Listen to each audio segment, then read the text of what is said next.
Hello, hello, je suis ravie de vous retrouver pour cette guidance Oracle Astro des cancers et ascendant cancer pour ce mois de février 2023.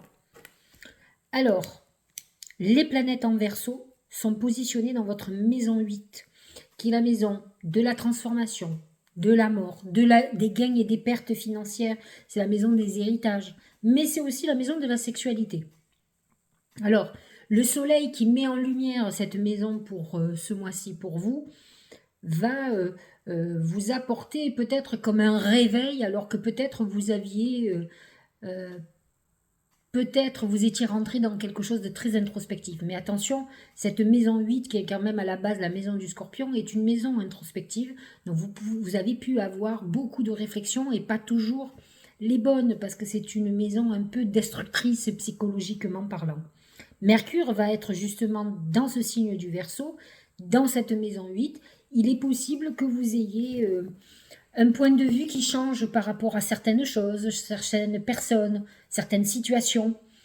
On dit toujours qu'il n'y a que les idiots qui ne changent pas d'avis, et vous seriez peut-être plutôt dans une période à changer votre fusil d'épaule. Cette maison 8, qui est aussi la maison des pertes et des gains, c'est une maison financière aussi, donc Mercure dans cette planète, dans cette maison-là, peut amener aussi beaucoup de réflexions quant à vos finances ou à de l'argent peut-être que vous avez perdu ou que vous avez gagné, que vous avez mal investi, que vous avez hérité. Vous êtes dans des réflexions d'ordre financier et peut-être même sur la volonté, par exemple, de la retraite. C'est très actuel, mais c'est des choses auxquelles vous pourriez être amené à réfléchir actuellement. De toute façon, Saturne est positionné dans cette maison 8. Il peut y avoir des réflexions par rapport à une personne âgée qui est encore là et peut-être de laquelle vous allez à un moment donné avoir ou pas un héritage. Ce qui va être intéressant pour vous, c'est lorsque nous allons démarrer la saison des poissons. Pourquoi? Parce que le signe du poisson est un signe d'eau comme vous, donc c'est un signe ami, et c'est vrai que c'est une période à partir du 19 février qui va vous amener, mettre du baume au cœur. Vous sortez de cette phase, cette maison 8, qui est quand même très souterraine, très, très psychologique, très intense au niveau des émotions. Et c'est vrai que vous allez être beaucoup plus dans la volonté de voyager, peut-être de reprendre des études, de découvrir des choses nouvelles. Vous aurez envie de perspectives nouvelles, vous aurez envie de nouvelles idées, voilà, des envies différentes, peut-être de déménager. Vous serez dans la volonté de ce changement qui sera en train de se profiler à l'horizon. Vénus sera en poisson, donc c'est très bien pour vous. Vous pourriez faire une rencontre de quelqu'un en dehors de votre zone habituelle, c'est-à-dire dans une autre région, dans un autre pays, en déplacement. Ça peut être quelqu'un qui a une nouvelle philosophie de vie, qui vous ouvre à quelque chose de nouveau, ou vous êtes en train d'apprendre le yoga, par exemple, prendre des cours de quelque chose, et vous rencontrez des gens qui sont dans une philosophie de vie qui correspond à ce que vous êtes en train de devenir. Donc ça peut être très intéressant. C'est une rencontre amoureuse qui peut être hyper connectée, hyper intuitive. Il y a un côté vibratoire dans cette rencontre qui se profile. En tout cas, c'est entre jusqu'au 20 février. Vous pouvez attendre. Le Vénus en poisson vient de rentrer, je crois, le 23 janvier. Et il en sortira le 20 février. Donc vous avez tout ce mois pour faire une très belle rencontre. Alors Jupiter, lui, est positionné dans votre maison 10 et vous apporte quand même de l'élan pour aller vers vos ambitions. Alors bien sûr, le bélier n'est pas en harmonie avec le cancer, mais malgré tout, il aspecte cette maison 10 et vous donne force et courage pour oser aller vers ce que vous désirez professionnellement, peut-être un nouveau poste, peut-être une mutation, peut-être faire votre propre affaire, votre propre entreprise. Vous allez faire toutes les démarches. En tout cas, il vous protège à ce niveau-là, en tout cas jusqu'à mi-mai, hein, sachez-le. Donc, vous êtes dans cette phase-là. Ce qui va être intéressant, c'est que Vénus va le rejoindre le 21 février et va amener une bonne dose de chance, d'abondance. Ça peut être un bon moment où vous êtes gratifié, par exemple, d'une augmentation financière, augmentation de clientèle. C'est un moment qui est intéressant. Vous pourriez aussi rencontrer quelqu'un qui vous aide professionnellement, justement, pour aller vers vos nouvelles ambitions. Alors, le taureau est un signe ami pour vous, il est positionné dans votre maison 11 et Uranus est dans cette maison. Uranus en maison 11, ça me fait penser à Internet, ça me fait penser à tout ce qui est réseaux sociaux. Peut-être allez-vous beaucoup utiliser les réseaux sociaux justement pour développer une activité, pour rencontrer, pour écarter votre réseau professionnel. En tout cas, vous serez dans cette phase-là et je trouve que c'est plutôt pas mal. Ça peut ancrer vos besoins d'ordre financier ou pour développer peut-être une activité à votre compte. En tout cas, vous aurez besoin d'élargir ce réseau dans un but purement professionnel et d'évolution. Alors, ce Mars, qui est en Gémeaux, positionné dans votre maison 12, il a pu faire éclater la tête et les émotions des cancers. Parce que positionner en maison 12, c'est difficile, ça peut amener, vous savez, cette pulsion colérique que vous pouvez avoir parce que vous êtes exaspéré, vous avez envie d'autre chose, donc ça peut être un moment un peu difficile. Alors il est là en tout cas jusqu'à mi-mars, hein, donc tout le mois de février, il est encore positionné dans votre maison 12, il va toucher plus particulièrement le deuxième décan. Mais il peut amener des hauts et des bas énergétiques parce qu'il va toucher votre soleil et c'est vrai que votre soleil c'est votre vitalité. Ça peut être des moments où vous soyez très fatigué et des moments où vous redoublez de pêche. C'est des moments où vous pourriez avoir des conflits très importants. Ça peut être des moments révélateurs pour vous de choses qui vous blessent énormément. Donc c'est des périodes fortes, hein. De toute façon, une planète qui reste 5-6 mois dans un signe est, a un impact important sur notre vie, sur le monde en général. Et il est très intéressant de regarder ce qui se passe, même si ce ne sont pas des planètes lourdes, au contraire, elles alimentent quelque chose. Donc Mars est quand même le contestataire et le Gémeaux, c'est le chercheur de vérité. Donc c'est la contestation, donc voyez où vous en êtes vous dans votre vie à ce niveau-là, parce que cette maison 12, c'est quelque chose peut-être qui bouillonne au fond de vous et qui va exploser bientôt. Alors, les planètes en Capricorne sont positionnées dans votre maison 7, qui est votre maison du couple, la maison de, comment dirais-je, de la clientèle pour les gens qui ont un commerce, par exemple, pour le public, pour les gens qui ont des métiers publics, politiques, artistes et autres. C'est le regard des autres, la maison 7. Et Mercure est positionné dans le Capricorne jusqu'au 11 février. Et c'est vrai que vous pourriez être dans une phase à vouloir, par exemple, vous associer, à chercher à croître une clientèle, avec Uranus couplé, puisque Uranus est en harmonie avec le taureau. Le Capricorne est en harmonie, pardon, avec Uranus, donc en taureau.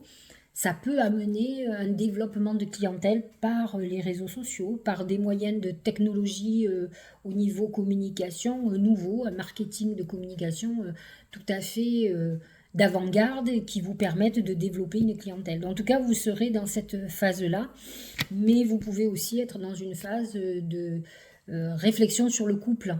D'autant plus que Pluton est positionné dans votre maison 7, donc nombre de cancers ou ascendants cancer ont pu avoir des gros bouleversements au niveau de leur couple. Alors si ce n'est pas déjà fait, je pense que... Alors, il faut savoir que Pluton va passer bientôt en Verseau, mais il va revenir encore en Capricorne, et là, en principe, il finit ce qu'il n'a pas terminé. Hein. Donc, vous savez que peut-être d'ici la fin de l'année ou même l'année prochaine, ça pourrait être, vous savez, là, comme un tsunami, une vague qui se retire et qui revient pour être encore plus forte. Ça touche surtout les derniers décans. Derniers décans du cancer, où ça peut être un peu difficile. Au niveau des lunes, la pleine lune sera dans votre axe, donc Verseau-Lion, maison 8, maison 2, c'est l'axe financier. Et donc, maison 2 qui peut être une remise en question sur un patrimoine, sur un héritage, quelque chose sur lequel on réfléchit. Peut-être même sur, c'est pas un héritage, ça peut être un partage par exemple, hein. La nouvelle lune est très intéressante pour vous puisqu'elle est en poisson en maison 9 et c'est une bonne nouvelle lune pour vous, en tout cas très spirituelle, où vous pourriez mettre en route de nouveaux projets. Donc c'est le bon moment. Alors vous savez, moi je suis adepte à la nouvelle lune de faire des purifications et ensuite de planter vos graines. Donc faire vos vœux de nouvelle lune, ça sera une très bonne lune pour vous. Donc ne vous en privez pas surtout. Alors voyons un peu au niveau des oracles. Alors l'oracle du marbre de café, l'oracle magique, mon deuxième oracle, vous parle du désert, solitude, restriction. Alors pour certains cancers, ça peut être très difficile, d'autant plus que Pluton en Capricorne ne vous a pas beaucoup aidé, que ce mois-ci, avec Jupiter en bélier qui est en carré avec votre signe, on sent qu'il y a encore des restrictions, des choses qui résistent. L'oracle vous dit que vous êtes dans une phase initiatique, une phase d'évolution spirituelle. Alors effectivement, avec l'entrée du soleil en poisson en maison 9, on est effectivement dans une ouverture spirituelle et philosophique, et que c'est toujours un passage difficile, mais nécessaire pour grandir. Et ça, c'est un problème de cancer. Le cancer, c'est l'enfance, à la différence du Capricorne, qui lui représente la maturité, l'âge adulte. Donc vous êtes dans une période de mûrissement qui passe par de la douleur, des difficultés, des restrictions. Vous pourriez être dans une phase de solitude que vous supportez de plus en plus mal. Effectivement, Mars dans votre maison 12 accentue ça. Ne vous inquiétez pas, dans pas longtemps, Mars va passer dans votre signe, donc dans votre maison 1, à partir de mi-mars. Donc le mois prochain sera beaucoup plus sympa pour vous. Vous êtes sur la dernière ligne droite. Pour certains, n'oubliez pas que je fais de la globalité, mais vous le verrez dans mes prédictions, il y a des choses qui sont un peu contradictoires parce que certains cancers ne seront plus dans cette phase-là. Ils auront déjà évolué et ils sont sortis déjà de la restriction, de la solitude. Ils ont pris des décisions. Certains sont en couple et se sentent seuls ou sont dans des histoires de solitude parce qu'ils ont fait une rupture. Ils sont en train de guérir, de comprendre pourquoi ça n'a pas marché. N'oublions pas que le cancer est un signe d'eau, très émotionnel, émotif, qui a besoin de temps pour guérir. C'est aussi la guérison. Au niveau professionnel et financier, c'est l'aura. L'aura, c'est une période de restriction financière, c'est une période de difficulté. L'aura dans tout ce qui est activité professionnelle, ça peut être que vous êtes mal associé. Il va falloir trancher, parce que l'aura, c'est la maladie. C'est un peu l'arbre qui a une branche pourrie qu'il va falloir couper. C'est un peu ça ce qui est annoncé.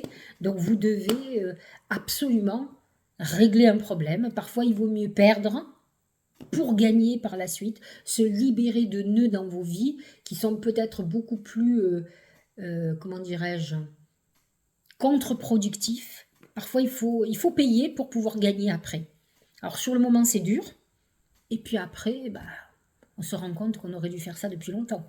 Donc à vous de réfléchir à ce dont vous devez vous libérer, mais ça peut être aussi une période difficile financièrement, où vos finances sont au rouge, un électrocardiogramme plat. À vous de faire ce qu'il faut pour pouvoir refaire démarrer la machine. C'est une période de restriction et de difficulté. Au niveau de l'amour, c'est beaucoup plus sympa. Le soleil, il faut dire que c'est l'épanouissement, il faut dire qu'il y a une Vénus qui va rentrer dans le signe du poisson, qui est là actuellement déjà, et qui est jusqu'au 20 février, qui pourrait vous amener un amour extraordinaire. Et honnêtement, pour vous, l'amour, pour beaucoup de monde, je vous rassure, va tout sauver. Ça va vous permettre de retrouver le sourire, d'avoir peut-être beaucoup plus de force, beaucoup plus d'élan pour vous battre. L'amour, ça vous donne des ailes et vous en avez besoin, et ce soleil amène un rayonnement très important au milieu de ces restrictions et de ces difficultés. Eh bien, c'est mérité, et tant mieux si le ciel vous envoie ce genre de choses. Au niveau de la santé, c'est l'élévation et le visionnaire, c'est l'aigle. On est dans une période où on est plutôt en bonne santé. Vous pouvez avoir des problèmes sur les bras, sur les jambes, ça c'est possible, comme rhumatismal ou d'autres problématiques physiques, mais qui ne sont pas mortelles. Mais c'est aussi une période où on a réglé ces problèmes de santé, où ça va beaucoup mieux. où on commence à voir le bout du tunnel pour certains, ce soleil-là qui va vous permettre de vous sentir vous alléger. Vous en avez certainement besoin d'alléger votre tête. Au niveau du Tao, c'est la contemplation, obtention d'une vision d'ensemble, observation libre d'attachement, compréhension accrue, solitude encore une fois, intégration à la réflexion. C'est beaucoup ces planètes en poisson dans la maison 9 qui vous amènent cette réflexion. Vous êtes dans une période initiatique, la maison 9 c'est la maison du Sagittaire et le Sagittaire croit aux leçons de vie. Vous êtes en plein là-dedans, donc dépassez les épreuves et essayez de comprendre ce que vous avez à comprendre de ces épreuves. Méditez, priez, reconnectez-vous à votre philosophie de vie, à la religion, à vos anges gardiens, à votre intuition, parce que vous êtes très intuitif, et vous verrez que vous serez apaisé et que vous arriverez à visualiser ce qui va vous arriver par la suite. Ça vous permettra d'avancer et de mieux accepter. Vous avez une nouvelle lune qui sera dans cette maison 9, donc en poisson, qui va vous aider justement à sortir d'une période difficile. Bon, elle est le 20 février. Vous allez me dire, ça casse une partie du mois de février, mais à la fois, je pense que vous n'avez pas le choix, vous devez en passer par là. Regardez, c'est l'entrave. Voyez, tous les oracles sont assez d'accord pour dire que vous êtes encore dans des nœuds, des choses difficiles, encore des épreuves, des blocages, l'entrave. Voyez ce qu'elle vous dit. Rien ne vous empêche d'avoir ou de faire ce que vous voulez. Alors tout dépend les blocages. Est-ce que ce sont des blocages parce que vous avez des principes, parce que vous avez peur de faire du mal à l'autre, vous avez peur de... Mais à un moment donné, il faut que vous soyez égoïste, tourné vers vous. Et j'ai envie de vous dire, on ne fait pas d'omelette sans casser des œufs. Celui qui croit qu'il va pouvoir accéder à son bonheur sans faire des dégâts à côté, c'est faux. Surtout quand ça parle de rupture, de détruire un foyer, par exemple. Je sais que c'est compliqué, c'est encore plus compliqué pour les cancers qu'un autre signe. Alors soyez malheureux. Qu'est-ce que vous voulez que je vous dise? À un moment donné, je pense qu'il faut prendre conscience que la souffrance intérieure que l'on a peut devenir encore pire si on tombe malade. Parce que c'est ça l'aboutissement. C'est je me sacrifie et si je me sacrifie, à un moment donné, je vais en payer. Je vais payer. Donc il faut sortir du sacrifice. À un moment donné, faire les choses bien pour essayer de faire le moins de mal possible. Mais dites-vous que l'être humain est toujours égoïste, alors sauf certains qui font toujours passer les autres avant eux, mais les autres, croyez-moi, ils ne feront pas comme vous. Hein. C'est leur petit bonheur qu'ils feront passer avant le vôtre. Et ils ont raison. C'est la logique de la chose. Ce qui n'est pas logique, c'est qu'on pense d'abord aux autres avant de penser à soi. Voilà. Sans être égocentrique ou égoïste, on peut être un égoïste éclairé. Vous savez que j'adore ce terme, donc c'est ça. Donc en fait, on vous dit, mais rien ne vous empêche de faire, à part vos principes, vos peurs, vos craintes. Il faut sortir de tout ça. Le temps apaise les choses. Au plus vous attendez, et à un moment donné, vous savez, l'univers va s'en mêler. Et croyez-moi, si vous deviez prendre des décisions, vous devriez les prendre. Parce que quand c'est l'univers qui les prend à votre place, c'est toujours très très violent. Le résultat est le même, mais pas les conséquences. Dernier oracle. S'aimer. Vénus en poisson, qui est l'amour inconditionnel, l'amour divin, l'amour universel. C'est ça l'amour. Regarde-toi dans le miroir, admire ta beauté physique, la grandeur de ton âme et l'immensité de ton cœur. Nourris-toi de cet amour infini, offre cet amour à ton être, donne-toi ce que tu attends en vain de l'autre. En fait, ce que vous dit cet oracle, c'est d'abord de vous aimer. C'est ce que je vous disais, c'est être égoïste, être un égoïste éclairé. Il faut que vous soyez bienveillant avec vous-même. Et vous verrez que votre vie va aller beaucoup mieux. Pour le moment, dans la vie, tout est question de choix. Il va falloir que vous fassiez le choix de votre bien-être. Après tout, vous savez, quand on se sépare de quelqu'un, on ne se sépare pas de ses enfants. C'est que d'une partie. Et on peut complètement se séparer en étant en bons termes. Je crois que c'est en attendant que se déclenchent les problématiques. Moi, souvent, j'ai eu des personnes qui voulaient se séparer, qui ne le faisaient pas par peur, par rapport aux enfants, même s'ils sont grands, peur de faire mal à l'autre. Donc ils ont attendu jusqu'au moment où ils n'en pouvaient tellement plus, ils ont rencontré quelqu'un. Ce qui est logique, quand on n'aime plus l'autre, à un moment donné, ça met 1 mois, ça met 6 mois, ça peut 1 an, 2 ans, et puis au bout d'un mois, on rencontre. Est-ce que c'est pas pire? Parce que là, finalement, Ça fait longtemps que vous vouliez vous séparer. Mais maintenant, vous fautez, c'est-à-dire que vous trompez l'autre. L'autre va le savoir à un moment donné. Et qu'est-ce que vous allez lui expliquer? Que ça fait 2 ans que vous voulez le quitter? Ou la quitter? Mais que vous n'avez pas eu le courage. Alors c'est sûr que maintenant que vous avez quelqu'un, l'autre va vous dire, non mais tu veux me quitter parce que tu as quelqu'un. Mais non, mais pas du tout. Vous vous rendez compte, ça tout devient compliqué, alors que si vous l'aviez fait avant, vous n'auriez pas à affronter ce genre de problématique. C'est ce que je vous dis. Quand l'univers s'en mêle, tout est beaucoup plus compliqué pour vous. Alors qu'avant, vous avez la possibilité de faire les choses le mieux possible, à votre rythme. Réfléchissez à ce que je vous dis. Parce que de toute façon, en voulant éviter de faire du mal à l'autre, le jour que vous allez tromper l'autre, vous allez lui faire encore plus de mal. Donc finalement, vous avez loupé votre truc. Il vaut mieux faire du mal à quelqu'un quand il n'y a pas une autre personne dans votre vie que de faire du mal à quelqu'un qui pense que vous... avec la trahison. Il n'y a rien de pire, les mensonges, les trahisons, même si c'est logique. Mais l'autre ne le voit pas comme ça. Réfléchissez-y. Je vous souhaite une très belle journée, un très bon mois de février. Une bonne partie va être, dès que vous aurez atteint le 20 février, ça va commencer à aller beaucoup mieux, vous allez voir. Et mi-mars sera extraordinaire. Allez, je vous embrasse, à très bientôt.